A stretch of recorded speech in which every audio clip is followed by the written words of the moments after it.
The advertisement in the Amarillo newspaper was blunt as a hammer. Rancher seeks wife for cooking, mending, and general upkeep of household. Inquire at the Triple Creek Ranch, 10 miles south of town.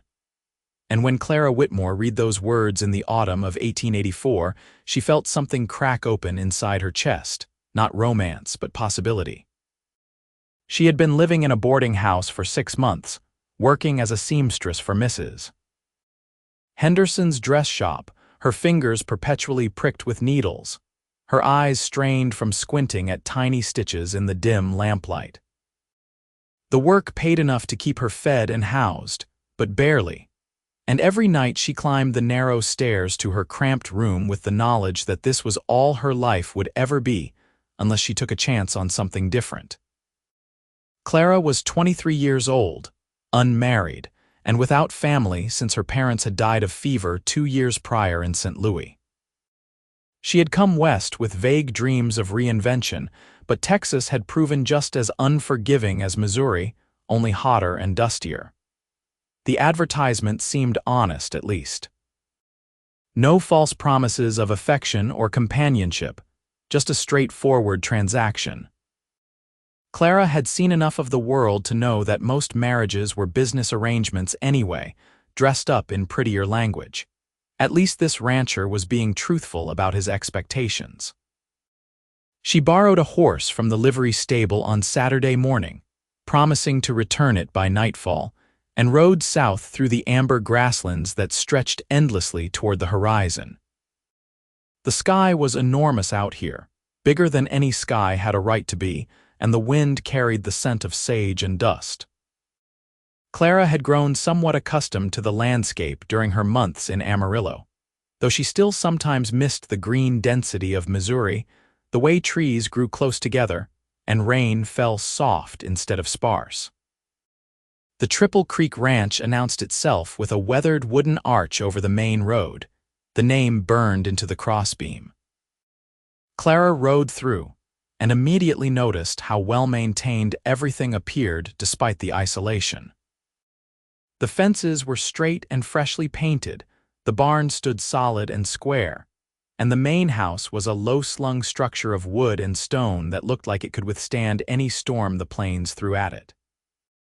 Cattle grazed in the distant pastures, sleek and healthy, and she could see a vegetable garden behind the house, though it looked somewhat neglected.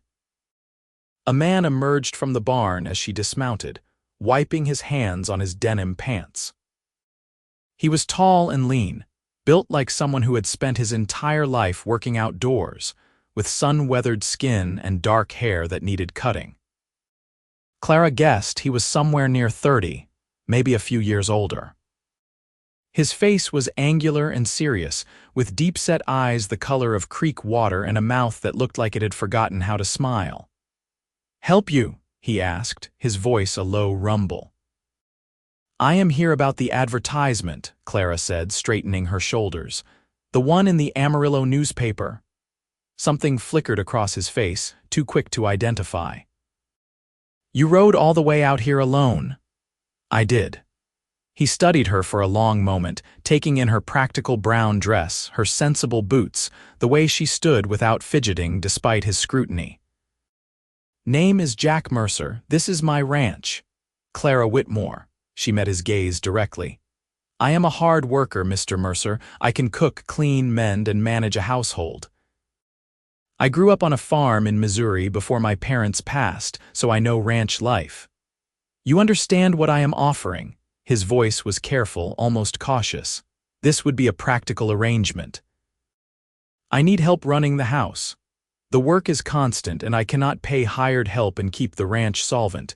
A wife makes more sense." "I understand perfectly," Clara said, though something in his tone made her chest tighten. There was a loneliness in those words that he probably did not intend to reveal, a kind of desperate practicality that spoke of long nights and longer silences. Jack nodded slowly. "You want to see the house," she agreed, and he led her across the dusty yard to the main house.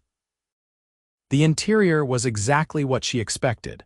Functional but cheerless, with good furniture that was covered in dust, and a kitchen that showed signs of a man doing his own cooking badly. There were 2 bedrooms, a main living area with a large stone fireplace, and a small room that might have been intended as an office or nursery.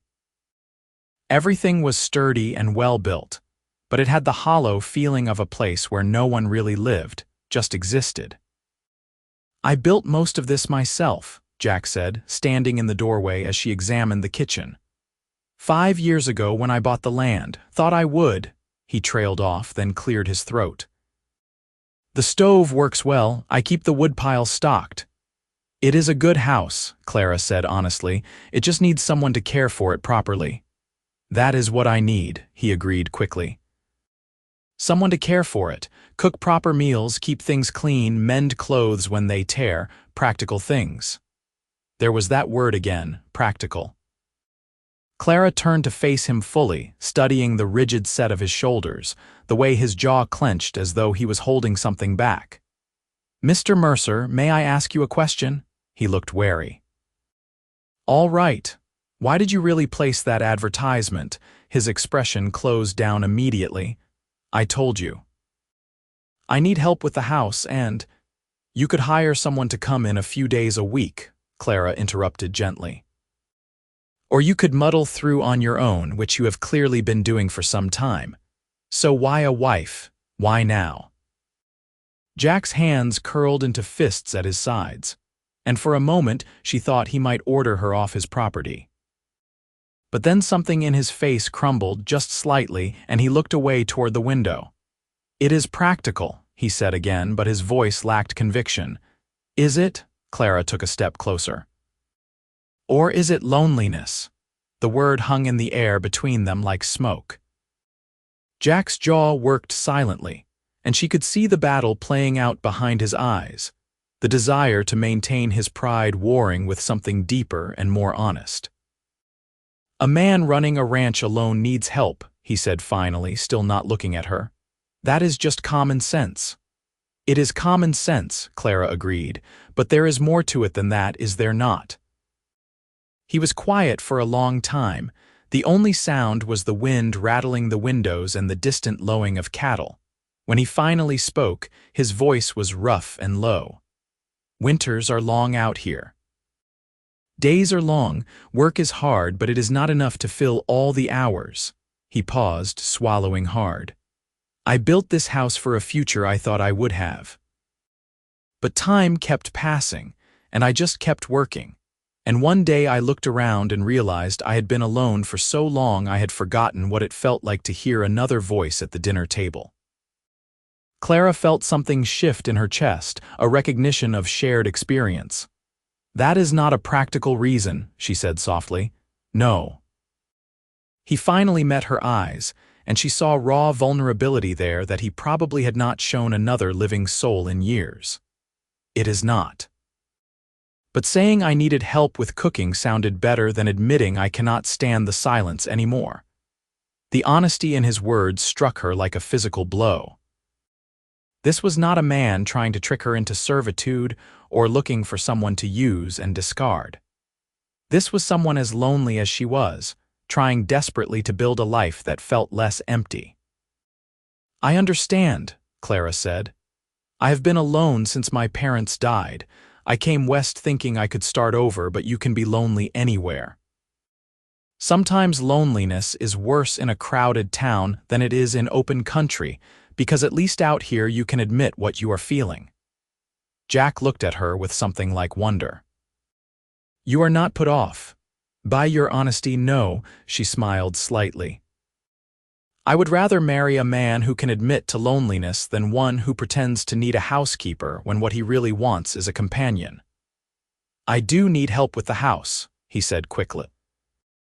"I was not lying about that. I am a terrible cook, and the place is falling apart around me because I spend all my time with the cattle and horses." "I know. But at least now we both understand what we are really agreeing to."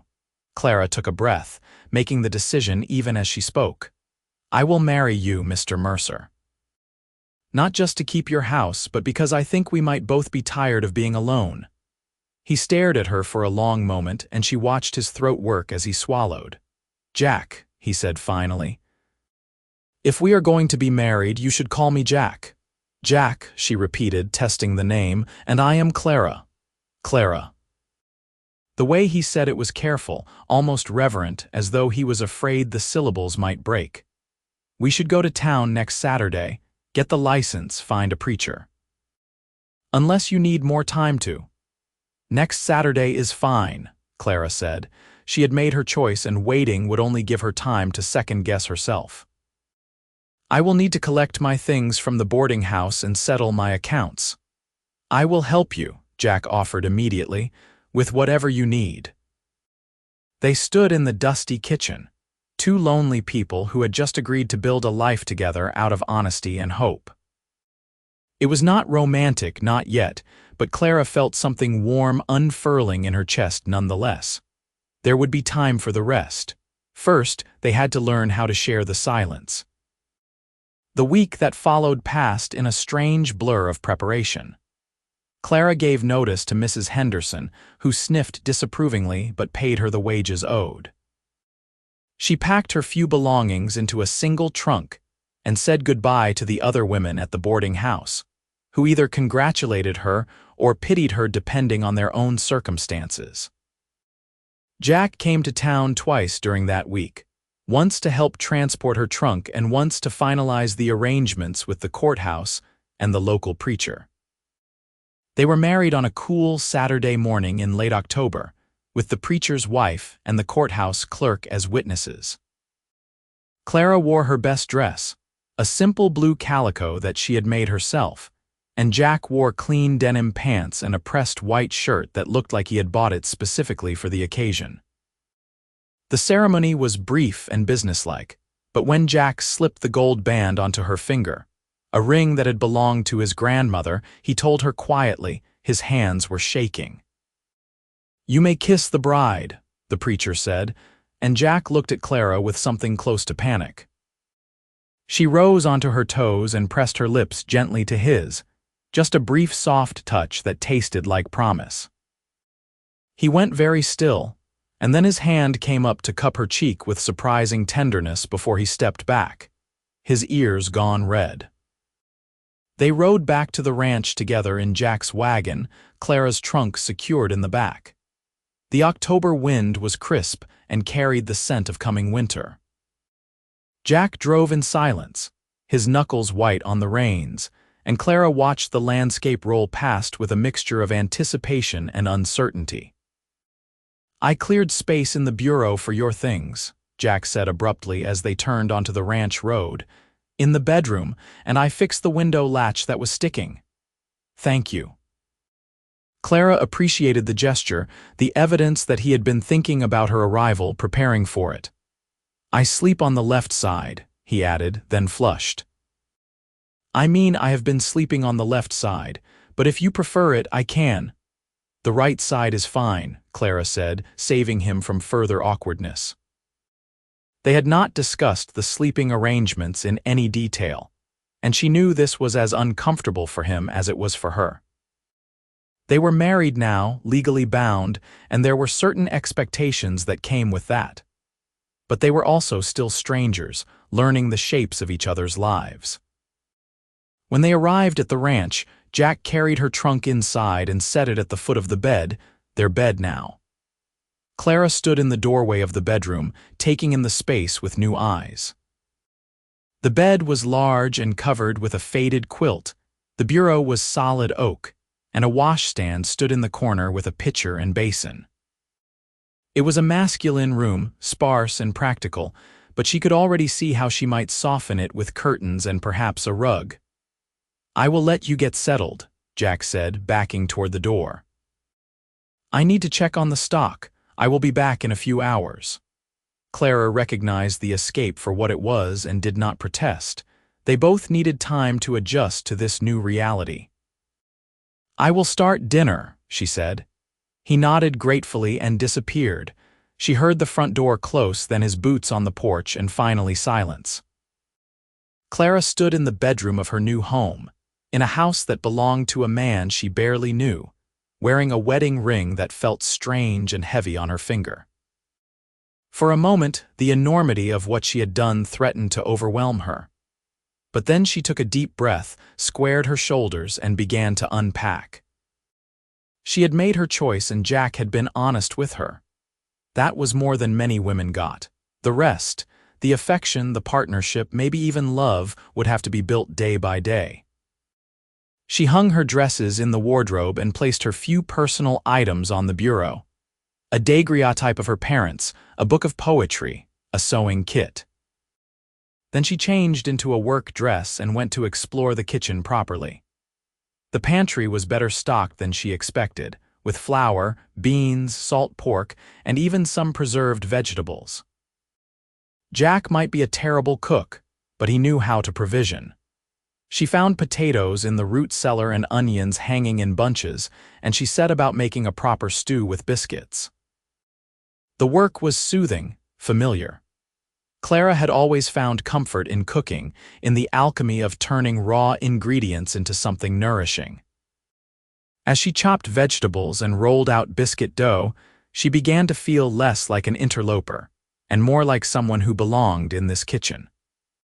The stove did work well, just as Jack had promised, and soon the house was filled with the warm sense of baking bread and simmering meat. Jack returned as the sun was beginning to set, his face drawn with exhaustion.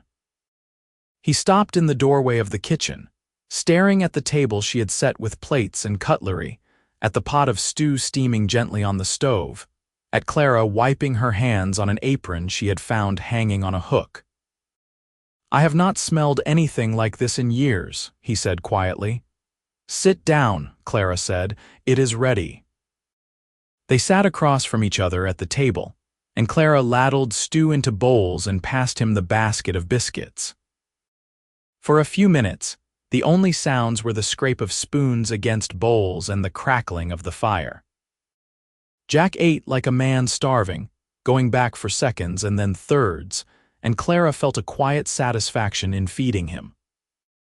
"This is incredible," he said finally, wiping his mouth with the back of his hand. "I have been living on burned beans and hardtack for so long I forgot food could taste like this." "It is just stew," Clara said, but she was pleased. "It is not just stew." Jack met her eyes across the table. "It is the first real meal I have had in this house since I built it. I used to imagine what it would be like to have someone to cook for, someone to sit with at dinner. I thought I was going to spend the rest of my life eating alone." The loneliness was there again in his voice, that raw edge that made Clara's chest ache. "You are not alone anymore," she said softly. "No." He smiled, and it transformed his face, making him look younger and less careworn. "I am not." After dinner, Jack insisted on helping her wash the dishes, an offer that surprised her. They worked side by side at the washbasin, falling into an easy rhythm of washing and drying.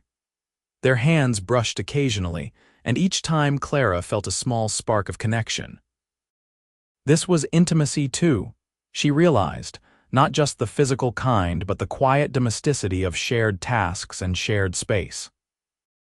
When the dishes were done and the kitchen cleaned, they moved to the living room.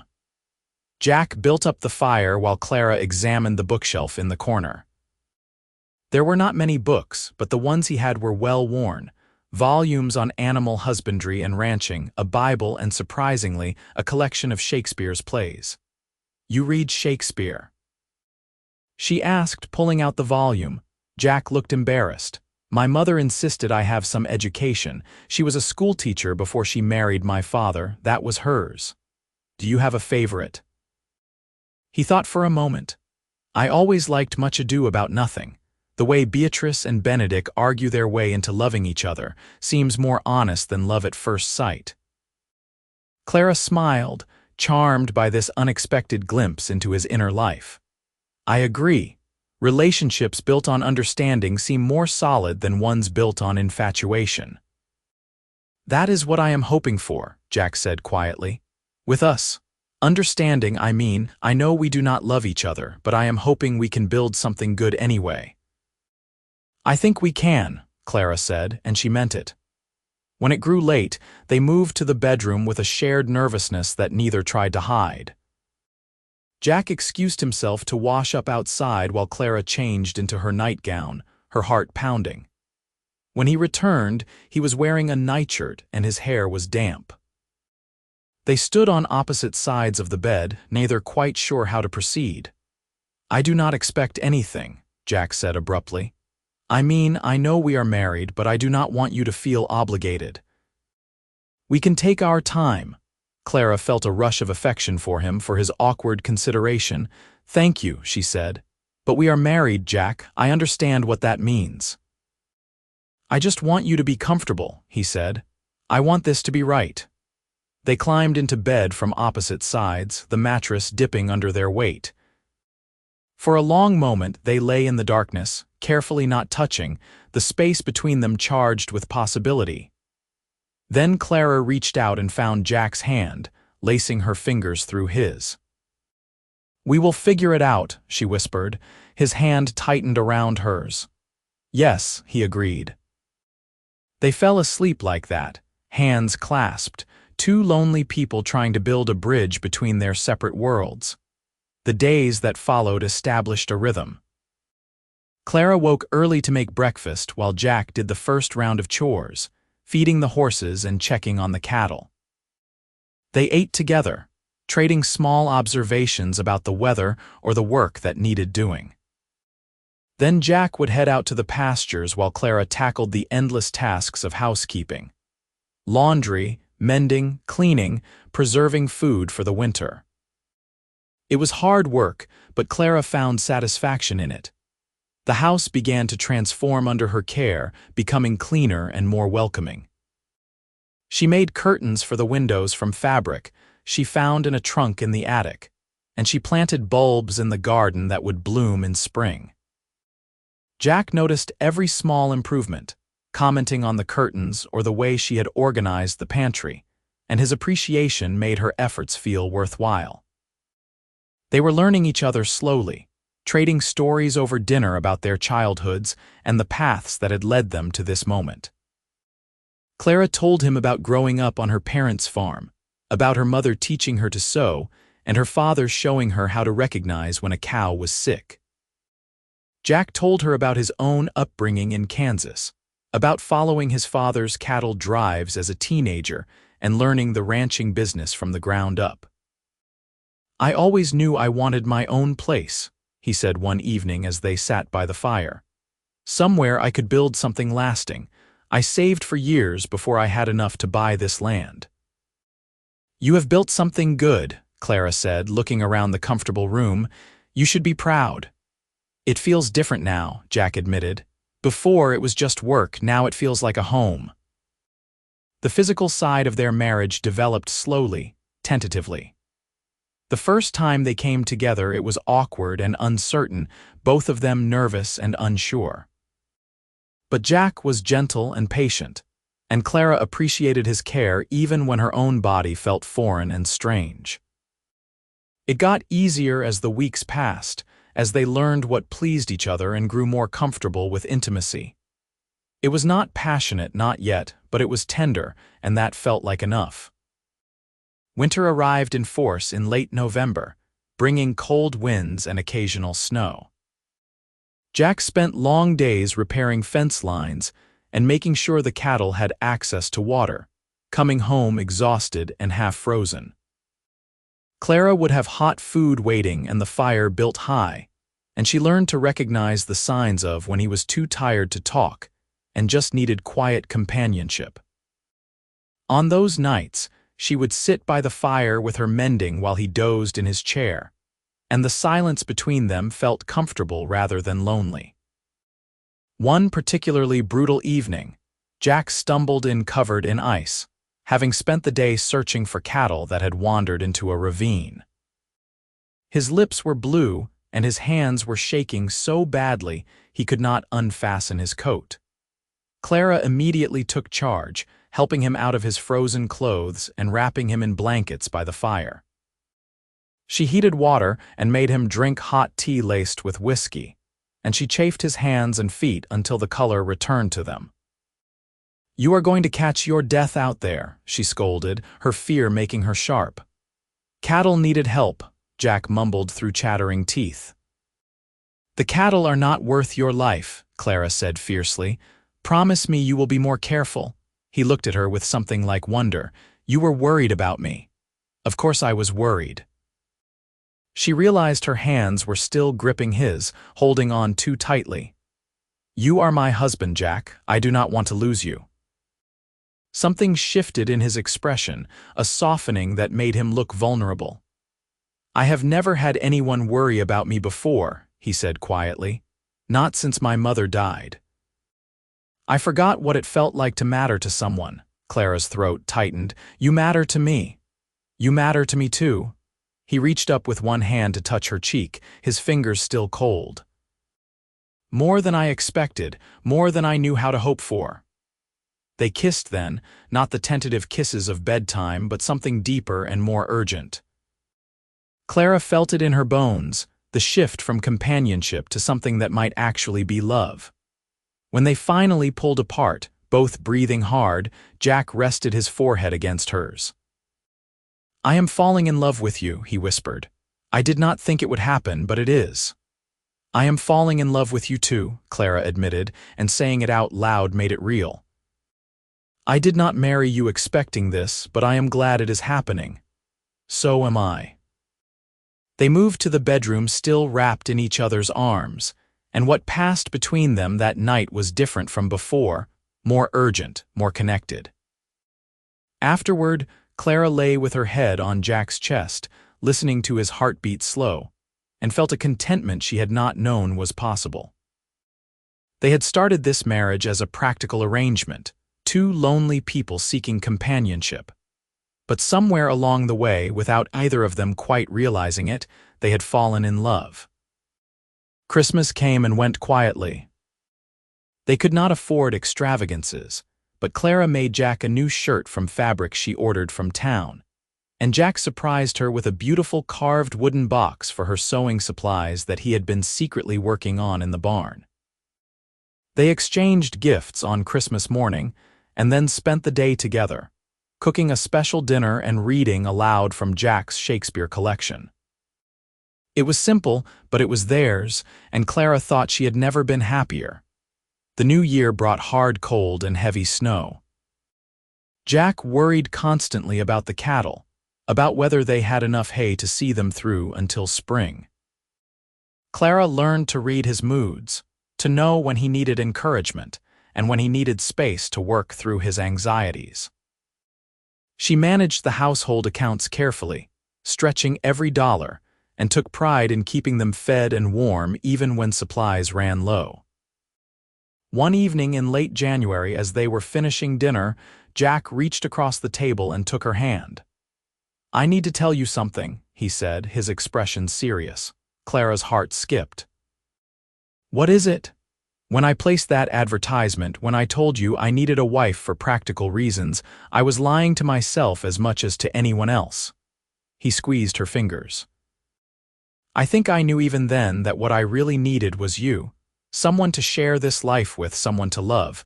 I just could not admit it because admitting it felt too vulnerable." "And now?" Clara asked softly. "Now I want you to know that I love you," Jack said, his voice rough with emotion. "Not because you keep the house or cook good meals, though I appreciate those things. But because of who you are. Because you saw through my excuses to what I really needed, and you were brave enough to take a chance on me anyway. Because you make this house feel like a home. Because I cannot imagine my life without you anymore." Tears pricked at Clara's eyes. "I love you too," she said. "I loved you when you admitted you were lonely instead of hiding behind practicality. I loved you when you helped me wash dishes our first night. I loved you when you worried about me being comfortable. And I love you now more every day." Jack stood and pulled her into his arms, holding her tight. "I am the luckiest man in Texas," he murmured against her hair. "We are both lucky," Clara said. "We found each other when we needed it most." They stood in the kitchen holding each other while the fire crackled and the wind howled outside, and Clara thought about the strange paths that had led them to this moment. If her parents had not died, if she had not come west, if Jack had not finally admitted his loneliness and placed that advertisement, none of this would have happened. But somehow, against all odds, they had found each other and built something real. Winter finally loosened its grip in March, and the ranch began to wake up. The cattle had survived, thinner than Jack would have liked but alive, and the spring calves started arriving in late March and early April. Clara loved watching the newborns wobble to their feet and nurse, their tails switching with delight. She helped Jack with the easier tasks, feeding the bottle calves whose mothers could not care for them, and she learned more about ranching than she had ever known growing up. One warm April afternoon, Clara realized she had missed her monthly courses. At first, she thought it was just the stress of the hard winter, but as the weeks passed and her body began to change in small ways, a tenderness in her breasts, a queasy feeling in the mornings, she allowed herself to hope. She waited another 2 weeks to be certain before telling Jack, wanting to be sure. She chose a Sunday evening after they had finished dinner and were sitting on the porch watching the sunset. The sky was streaked with pink and gold, and the air smelled like grass and possibility. "Jack," she said, her heart pounding, "I need to tell you something." He looked at her with immediate concern. "What is wrong?" "Nothing is wrong." She smiled and took his hand, placing it on her still flat belly. "I think I am going to have a baby." Jack went very still. "A baby." His voice was barely a whisper. "I am fairly certain. I will need to see the doctor in town to confirm, but all the signs are there." "A baby," he repeated, and then his face split into the widest smile she had ever seen. "Clara, that is, I mean we are going to." He seemed unable to complete a sentence, and then he laughed and pulled her into his arms. "We are going to have a baby." "Yes." Clara laughed too, relief and joy bubbling up inside her. "We are going to be parents." Jack pulled back to look at her, his eyes bright. "I am going to be a father." "I never thought, I hoped someday, but I did not think it would actually happen." He touched her face gently. "Thank you." "You do not need to thank me," Clara said, but she understood what he meant. This was not just about the baby, but about everything it represented. A future, a family, roots going deeper than either of them had dared to imagine. "Yes, I do," Jack insisted. "You gave me everything I did not know how to ask for. A home, love, and now a child. You are my whole world, Clara, and you are mine." They sat on the porch as darkness fell, wrapped in each other's arms, talking about the future in a way they had not quite allowed themselves before. They discussed names and whether they would need to add on to the house, and how they would manage with a baby during the busy summer and fall. Jack was already planning, already thinking about how to make things easier for Clara, and she loved him all the more for his consideration. The pregnancy progressed smoothly through the spring and into summer. Clara continued to manage the household, though Jack insisted she take on less strenuous work as she grew larger.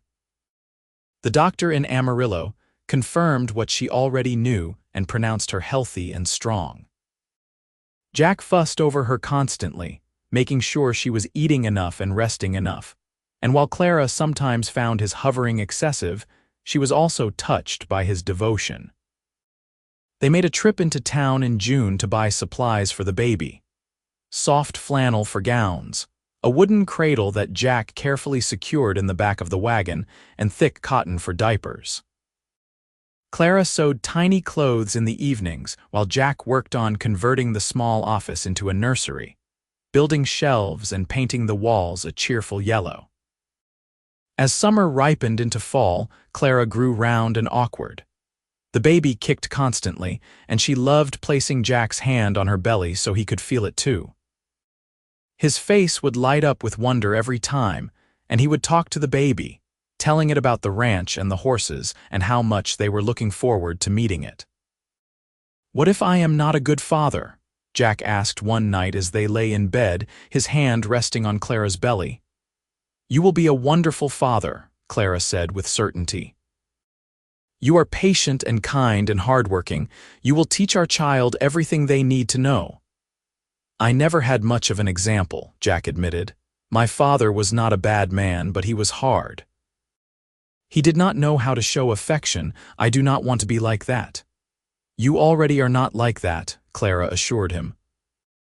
"You have shown me more affection and consideration in the past year than some men show their wives in a lifetime. You will show our child the same." Jack kissed her temple. "I am going to try my best. That is all anyone can do."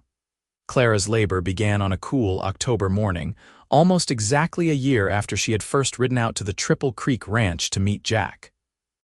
The pains started slowly, just a tightening across her belly, but they gradually increased in intensity. Jack wanted to ride immediately for the doctor, but Clara convinced him to wait, knowing from her mother's stories that first babies took time. By afternoon, the pains were strong enough that she could no longer hide them. Jack hitched up the wagon to take her to town, but Clara shook her head. "There is not time," she gasped. "The baby is coming now." The color drained from Jack's face. "I do not know how to deliver a baby." "You have delivered calves," Clara managed between contractions. "It cannot be that different." "It is completely different." But Jack was already helping her to the bedroom, his hands shaking. He boiled water and gathered clean towels, doing everything Clara instructed despite his obvious terror. As the labor intensified, Clara drew on every ounce of strength she possessed, bearing down when her body demanded it and trying to breathe through the pain. Jack stayed with her the entire time, holding her hand and wiping her forehead with a cool cloth. "You can do this," he kept saying. "You are the strongest person I know. You can do this."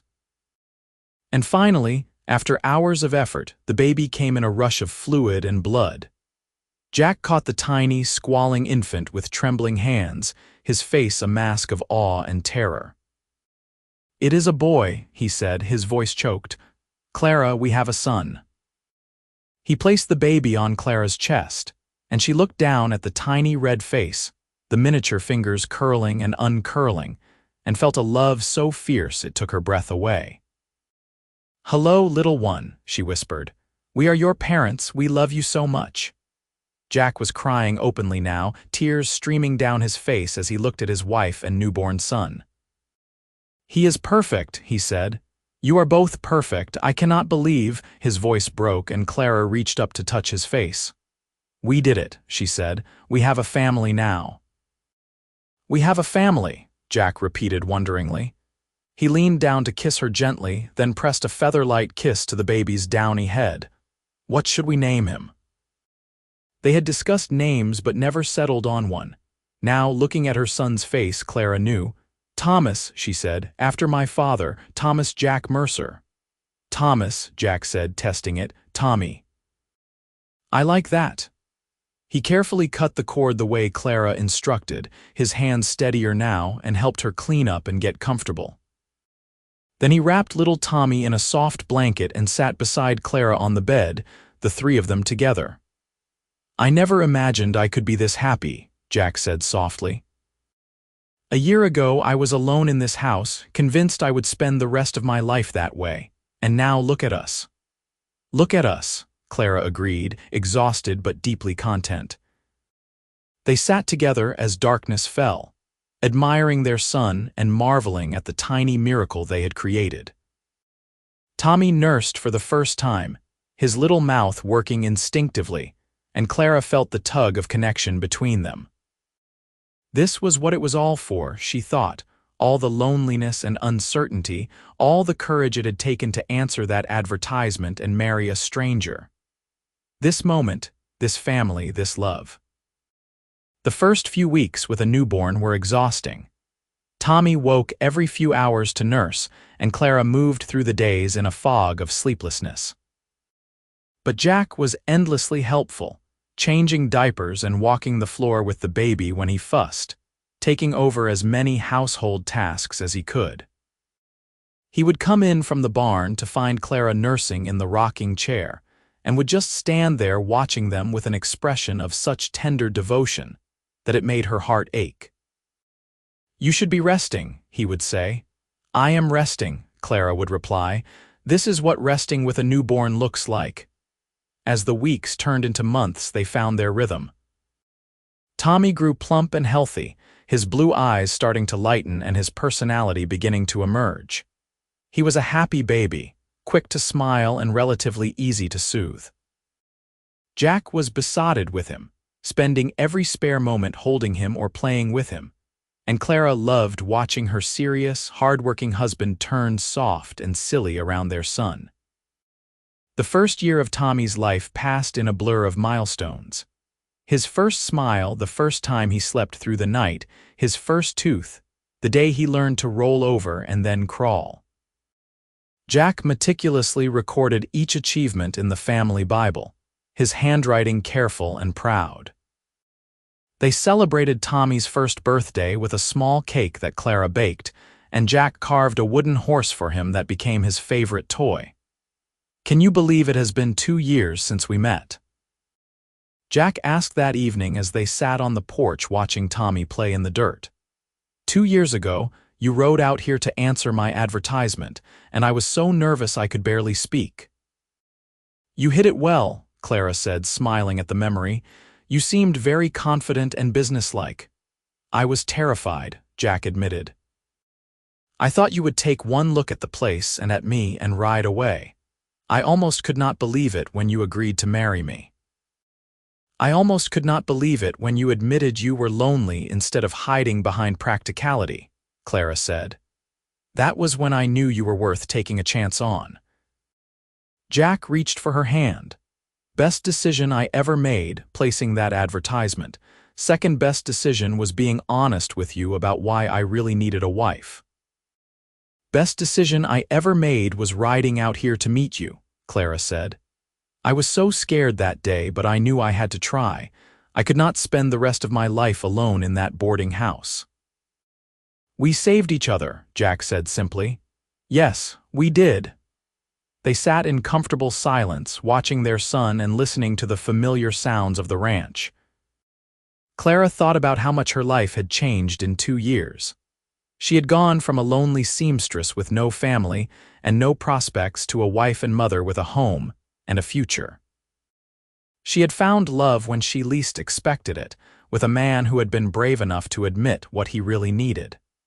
The years that followed brought more changes and challenges. The ranch prospered under Jack's careful management and Clara's thrift. They added more cattle, improved the pastures, and slowly built up their savings. Tommy grew into a bright, active boy who loved helping his father with the animals and following him around the ranch. Jack was a patient teacher, showing him how to care for the horses and explaining the rhythms of ranch life in terms a child could understand. When Tommy was 3, Clara became pregnant again. This pregnancy was harder than the first, with more nausea and fatigue, but she pushed through with Jack's support. Their second child, a daughter they named Sarah after Jack's mother, was born in the spring of 1888. She was tiny and delicate, with Clara's dark hair and Jack's creekwater eyes, and both parents fell instantly in love. Tommy was fascinated by his baby sister, constantly wanting to hold her and help take care of her. Jack built a larger table so they would all fit comfortably, and Clara sewed new curtains for the nursery. The house that had once felt too big and empty now rang with the sounds of family. Children's laughter, Tommy's endless questions, Sarah's cries and coos, and underneath it all, the steady foundation of Jack and Clara's love for each other. They had hard times too. There was the year of the drought when they nearly lost everything, saved only by Jack's careful planning and a loan from the bank that took years to repay. There was the winter when Sarah got sick with a fever that lasted for days, and Clara and Jack took turns sitting up with her, bathing her with cool water and praying she would recover. There were the normal struggles of raising children and running a ranch, the disagreements about money or discipline or the future, but they faced everything together. Through it all, their love deepened and matured. The initial passion had mellowed into something steadier but no less powerful. A bone-deep knowledge of each other, a trust built through years of partnership, an affection that showed itself in small daily kindnesses. Jack still brought Clara wildflowers from the pastures in summer, and Clara still made sure his favorite meals were on the table after hard days. They still held hands across the dinner table and kissed each other goodbye every morning. "Do you ever regret it?" Jack asked one evening when they were alone, the children finally asleep. They were sitting by the fire as they had done countless times before, and Clara was mending one of Tommy's shirts. Answering that advertisement, marrying a stranger. Clara looked up at him, this man she knew better than anyone in the world. She saw the gray starting to thread through his dark hair, the lines that sun and wind and laughter had etched around his eyes, the capable hands that had built this life they shared. "Not for a single moment," she said truthfully. "Do you regret placing it?" "Never." Jack reached for her hand, pulling her over to sit beside him. "Admitting I was lonely instead of hiding behind excuses for needing a wife was the bravest thing I ever did. And you made it easy by seeing right through me." "We were both lonely," Clara said, leaning her head on his shoulder. "We were both looking for something we did not quite know how to ask for. We found each other at exactly the right moment. And now look at us." Jack gestured around the comfortable room to the toys scattered on the floor and the children's drawings pinned to the wall. "We built this, all of it." "We did," Clara agreed, feeling a deep sense of satisfaction. "Together."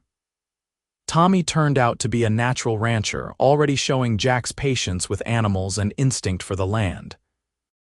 By the time he was 7, he was helping with real chores, feeding the chickens and collecting eggs and learning to ride. Sarah was more interested in books and drawing, spending hours with Clara learning to read and write. They were different children, but both were loved fiercely and raised with the security of knowing they were wanted and valued. Jack proved to be every bit the father Clara had known he would be. He was firm when necessary but never harsh, always willing to explain his reasoning and listen to his children's concerns. He taught them about honesty and hard work and kindness, and he showed them every day through his treatment of Clara what a good marriage looked like. Tommy and Sarah grew up watching their parents hold hands and steal kisses and work together as partners, and Clara knew that example would shape their own futures. One evening when Tommy was 8 and Sarah was 5, they all sat down to dinner and Tommy asked, "Papa, how did you and Mama meet?" Jack and Clara exchanged a smile. "Well," Jack said, "I placed an advertisement in the newspaper saying I needed a wife to help run the ranch. Your mama was brave enough to ride all the way out here to answer it." "You wanted to get married to someone you did not know?" Sarah asked, her eyes wide. "I did not want to be lonely anymore," Jack said honestly, "and your mama did not want to be lonely either. So we decided to be not lonely together." "That is silly," Tommy declared. "You should get married because you love someone." "You are absolutely right," Clara said, ruffling his hair. "And we did fall in love, just not at first. We learned to love each other over time by being kind to each other and working together and choosing each other every day." "Is that why you hold hands all the time?" Sarah asked. "That is exactly why," Jack said, reaching across the table to take Clara's hand and prove the point. "Because we choose each other every single day, and we always will." The children seemed satisfied with this explanation and went back to their dinners. But later that night, after they were in bed, Clara said, "I am glad you told them the truth, about the loneliness, I mean." "They should know," Jack said. "They should know that sometimes the best things come from being brave enough to admit what you really need. I needed companionship and love, and I was lucky enough to find both in you." "We found each other," Clara corrected. "I needed the same things. I just did not know how to ask for them until I saw your advertisement." They made love that night with the ease of long practice, their bodies familiar and dear to each other. Afterward, Clara lay in Jack's arms and thought about the long journey that had brought them to this moment. She had been so young when she came to Texas, so alone and uncertain. And Jack had been building this ranch by himself, convinced he would always be solitary. But somehow they had found each other, and together they had created something neither could have built alone. A home, a family, a love that would last the rest of their lives. The years continued to roll past, marked by the changing seasons and the rhythms of ranch life. They added more buildings, bought more land, and watched their children grow. Tommy became his father's right hand, tall and capable and serious about the work. Sarah discovered a talent for figures and took over managing the household accounts, her careful records keeping them profitable even in lean years. When Tommy was 16, he started courting the daughter of a neighboring rancher, a sweet girl named Elizabeth who Clara liked immediately. She watched her son fall in love with the same tentative wonder she remembered from her own courtship, and she gave him advice when he asked for it. Jack taught him about respect and consideration, about how to treat a woman properly, and Clara was proud to see those lessons take root. Sarah, at 13, was already beautiful and smart, with a whole life ahead of her. She talked about becoming a teacher like Jack's mother had been, and both her parents encouraged her dreams. Jack was determined that his daughter would have choices, that she would never have to marry out of desperation the way Clara might have if things had been different. "You gave our children something precious," Clara told Jack one evening. "Security. Not just financial security, but the security of knowing they are loved and supported. They will never have to make choices out of loneliness or fear." "We gave them that," Jack corrected. "You as much as me, you showed them what it means to be strong and capable." "Sarah wants to be a teacher because you taught her that women can be anything they want to be," Clara smiled. "We make a good team." "The best team," Jack agreed. As they moved into their 40s, both showing the marks of lives well lived, they began to think about the future more concretely. Tommy would inherit the ranch, that was understood, but they wanted to make sure Sarah was provided for as well. They opened an account in her name to fund her education, and talked about building a small house on the property where Tommy and Elizabeth could live after they married. The wedding happened when Tommy was 18, a joyful occasion that brought together both families and most of the county. Clara cried watching her son pledge his life to Elizabeth, remembering her own wedding day and how nervous and hopeful she had been. Jack stood beside her with his arm around her waist, and when she looked up at him, she saw his eyes were wet too. "Our boy is grown," he murmured. "He is," Clara agreed. "But he will always be our boy."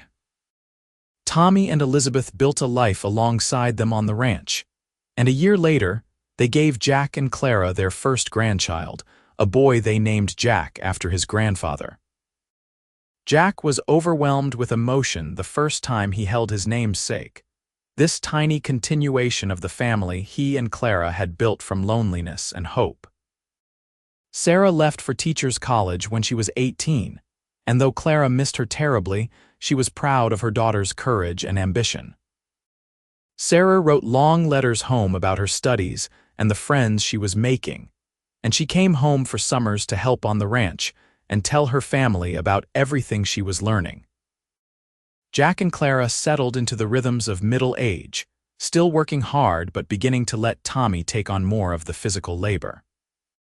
They spent more time together, taking evening walks and sitting on the porch watching the sun set.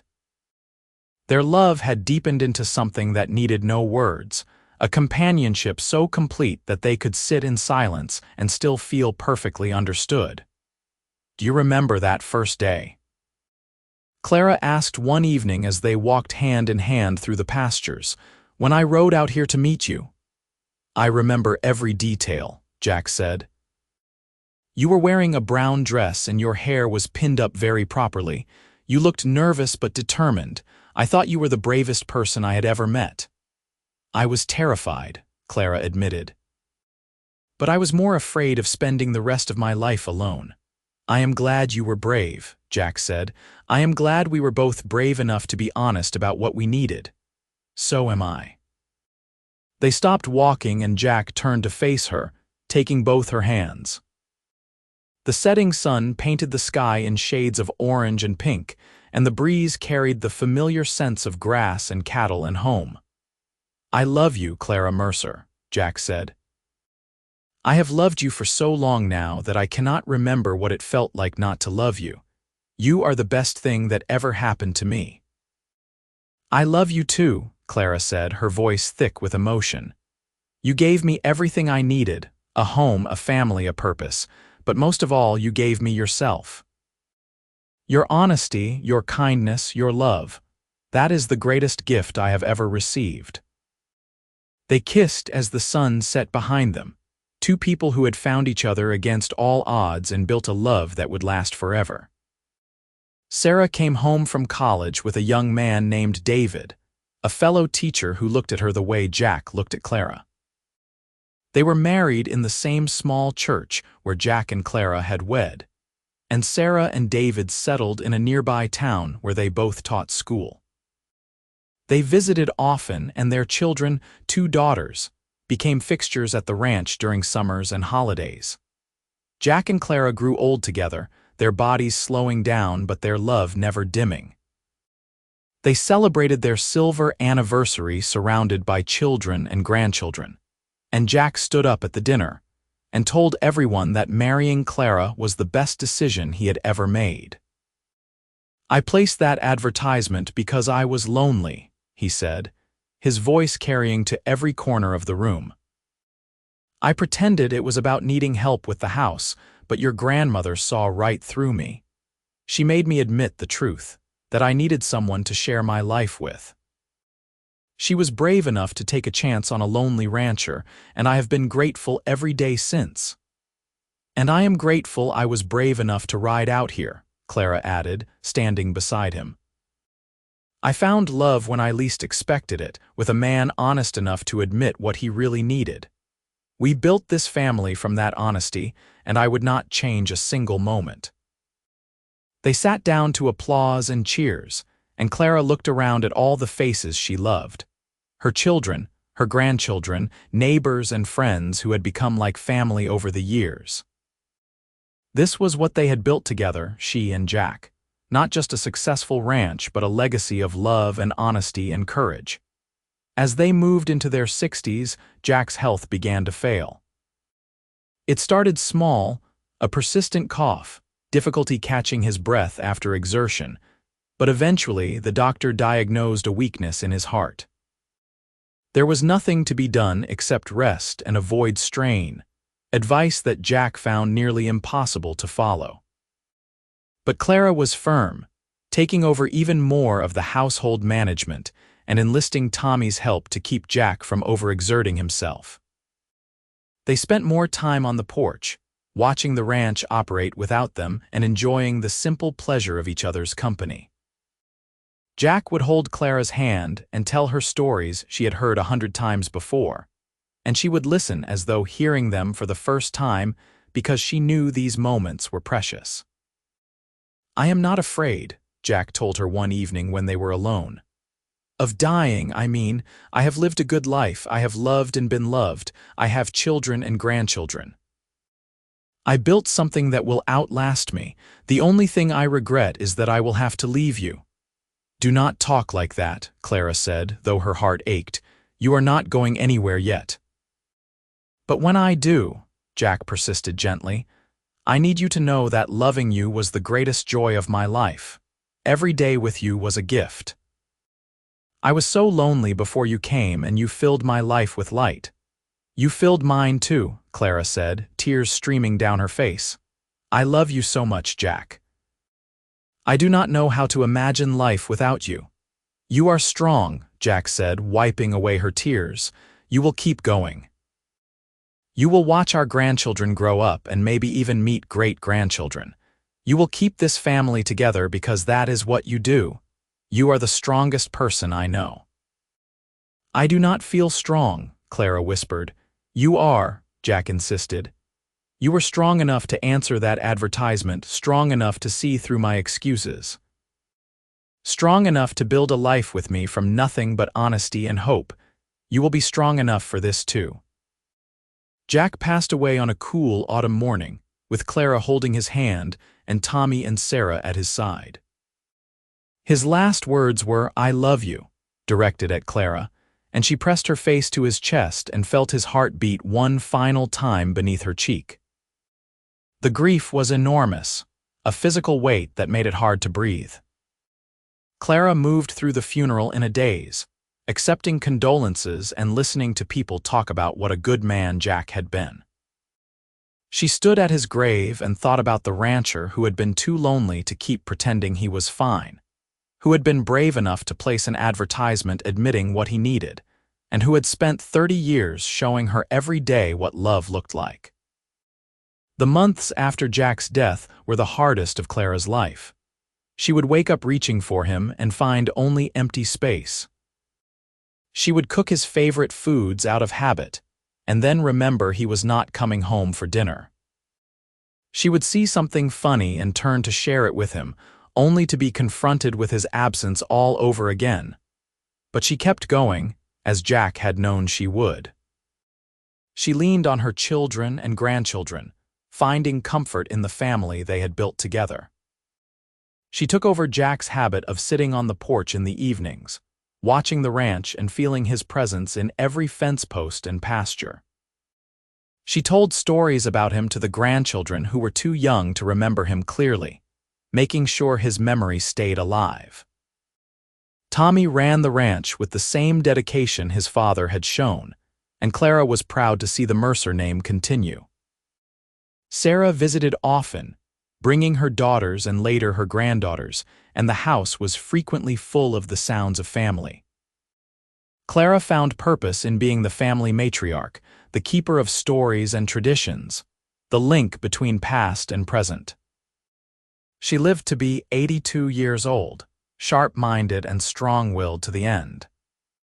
On her last day, surrounded by children and grandchildren and great-grandchildren, she held the hand of her oldest grandson, young Jack, named for his grandfather, and smiled. "I am going to see your grandfather again," she told him. "I have missed him for so long." "Tell him we love him," Jack said, tears on his face. "I will," Clara promised, "but he already knows. Just like I know how much you all love me." She closed her eyes and felt herself slipping away, and in her last moment of consciousness, she swore she felt Jack's hand close around hers, warm and familiar and beloved. She heard his voice as clear as the day they met. "I have been waiting for you." "I am here," Clara whispered, and then she was. They buried Clara next to Jack on a hill overlooking the ranch they had built together. The entire county came to the funeral, a testament to the life she had lived and the family she had raised. Her gravestone was simple: Clara Whitmore Mercer, beloved wife, mother, grandmother, and friend. But the real memorial was all around them. The prosperous ranch, the thriving family, the legacy of love that had started with a lonely rancher brave enough to admit what he really needed, and a lonely seamstress brave enough to answer. Tommy stood at his mother's grave and thought about the stories she had told him about meeting his father. They found each other when they both needed it most, he told his children and grandchildren who had gathered around. Papa thought he needed a wife for practical reasons, but Mama made him admit it was loneliness instead, and from that honesty, they built something beautiful. They built all of this. He gestured to the ranch, to the family surrounding him, to the generations of Mercers who would continue the work Jack and Clara had started. That is their legacy. Not just the land or the cattle, but the love, the honesty, the courage to admit what you really need and to build a life on that foundation. The sun set over the Triple Creek Ranch, painting the sky in shades of gold and pink, and somewhere beyond the horizon, Jack and Clara were together again, no longer lonely, no longer apart. They had found each other in life when they needed it most, and now they had found each other again in whatever came after. Their love story had started with a simple advertisement and a brave admission of loneliness, and it had grown into something that would echo through generations, a testament to what two honest hearts could build together. The ranch continued to thrive under Tommy's management, and eventually under his son's management and his grandson's after that. Each generation told the story of how it all began, of the lonely rancher and the brave seamstress who answered his advertisement and saw through his excuses to the truth beneath. They told it as a love story, which it was, but also as a story about courage and honesty and the beautiful things that can grow when two people are brave enough to admit what they really need. In the family Bible, carefully preserved and passed down through the generations, Jack's handwriting still recorded the important dates.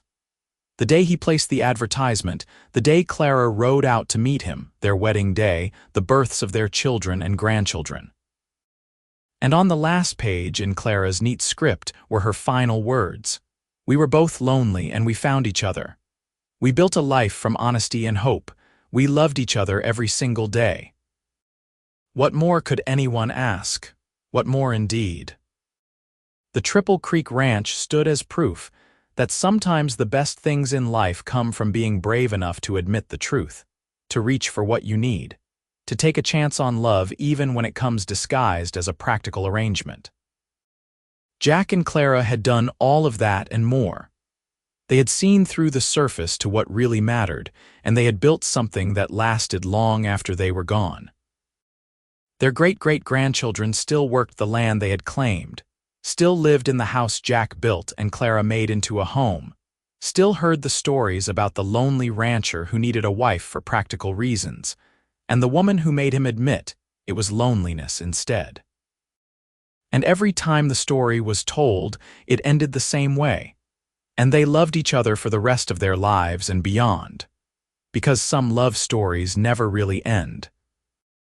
They just keep growing, spreading out like roots through the generations, connecting past to present to future in an unbreakable chain. Jack and Clara's love was like that, strong enough to last through hardship and time, honest enough to build a life on, brave enough to begin with a simple admission of need. It was the kind of love that changed everything, that created a legacy, that proved two lonely people could find each other and build something beautiful if they were just honest about what they really needed. And on warm autumn evenings, when the wind blew just right across the Texas plains, people said you could still feel their presence on the Triple Creek Ranch, Jack checking on the cattle one more time, Clara rocking on the porch with her mending, two souls who had found each other in loneliness and created something extraordinary in love. Their story lived on, passed down through the generations, a reminder that sometimes the most practical thing a person can do is admit they need love, companionship, and someone to share the silence with. Because in the end, that is not practical at all. It is everything.